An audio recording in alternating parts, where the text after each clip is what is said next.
Today we take a look at the new iPad and we show you how to flip through your Twitter a lot faster. This episode brought to you by GoToMeeting. Hey everybody, Jeffrey Powers here. Welcome to iPad 365, the show where we look at an app a day to keep your iPad in play. It's Sunday, it's fun day, and we've got a nice little fun day app for you.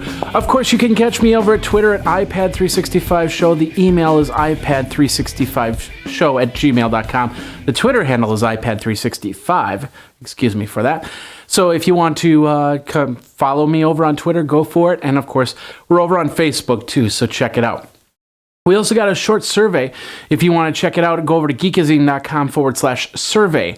Geekazine.com/survey and fill that out. I'd appreciate that much. All right, well, ladies and gentlemen, of course, the iPad 3 came out on Friday, and I got my first chance to get my hands on the the new iPad, the third generation iPad, whatever you want to call it. I was looking at it, and basically the biggest thing that I did notice was the screen. The retinal display was very, very nice. I compared it with the iPad 2. You do see some granularity, a little bit more darker screen with an iPad 2 the iPad 3. However, out of all the other features, that looked like to be the best feature out of it. So I'm still sticking on that idea that if you need an iPad 2 still is a good iPad. But if you need something with brilliance and functionality, then yeah, get yourself the third generation iPad. Of course, it's only a $100 difference. And the one sad thing about the iPad 2 is they're only selling the 16 gigabyte model. They're not selling a 32 or a 64 gigabyte model for the iPad, which is kind of sad, but kind of a little bit understandable because they want you to get the third generation iPad. One other thing that I noticed with the third generation iPad is when I was holding it, it was a lot warmer. In fact, I put down one model and picked up another model, and I noticed that the back of it was pretty warm as opposed to an iPad 2. Now, of course, these were sitting in the Apple store, so they were on pretty constant. And, of course, the iPad 2 is on pretty constant as well. But when I picked up that iPad 2, it was a lot cooler. So I'm wondering if there's going to be some heat issues down the road with that new third-generation iPad. Something to watch out for. But then again, maybe it's just being overly used as opposed to an iPad 2. And go from there. I don't know. Anyway, let's get on to your app for today, because this app was actually on the iPad, the third generation iPad in the Apple Store. And I saw them at South by Southwest. I talked to them for a little bit. They got a great application. One little caveat I have on that, and I'll tell you about that in a minute. First of all, the name of the application is called Flipboard. Now, if you read Twitter a lot, it's just a whole bunch of lines. And I think I've come to the realization that the average person reads only a handful of Twitters a day. I was guessing about 187 about a year ago. And I think that number's still true.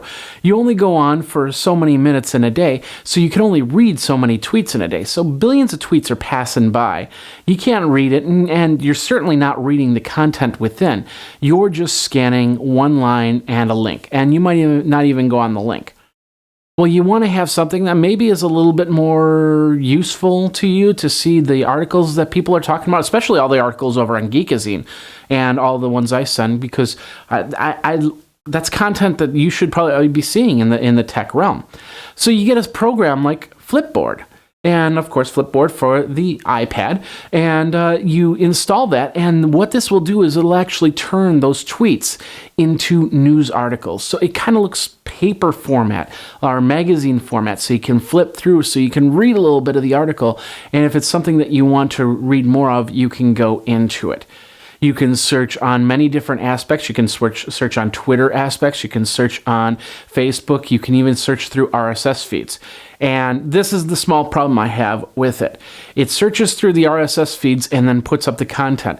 Now, see, since I use some other software, PowerPress, it doesn't translate the PowerPress. So when you click on it, it actually comes up to a page, and it gives you some of the information that I have on there, but doesn't give you my PowerPress, my podcast stuff.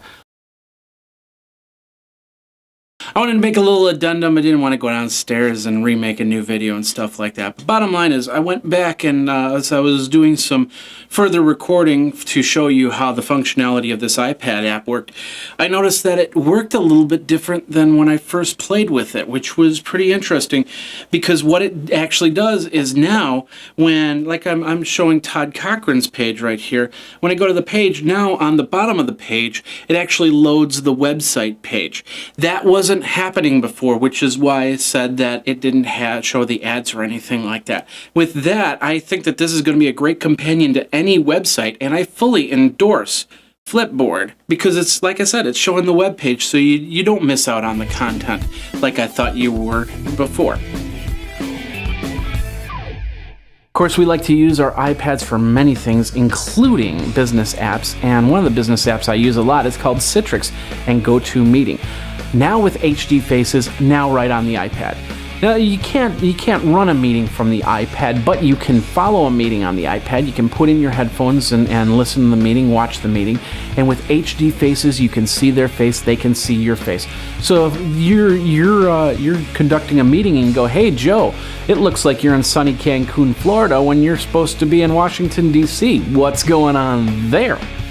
And then Joe goes, "Well, from." Anyway, I'm funning with you on that one. You got to put this into your business toolbox. It's a great way to meet with people on iPad, on PC, on Mac. HD Faces means you can see their face and they can see your face. You can all meet together without having to be in the same room, without having to travel, and that's the best part. Save lots of money, and do that by going over to GoToMeeting.com. Click the Try It Free Now button, enter in the code PODCAST. Podcast gets you a 30-day free trial of this great software. And that's over at GoToMeeting.com. And that's the show for today. What do you think? Do you use Flipboard? What do you think about it? What don't you think about it? Let me know. Twitter me over at iPad365 or email me at iPad365show@gmail.com.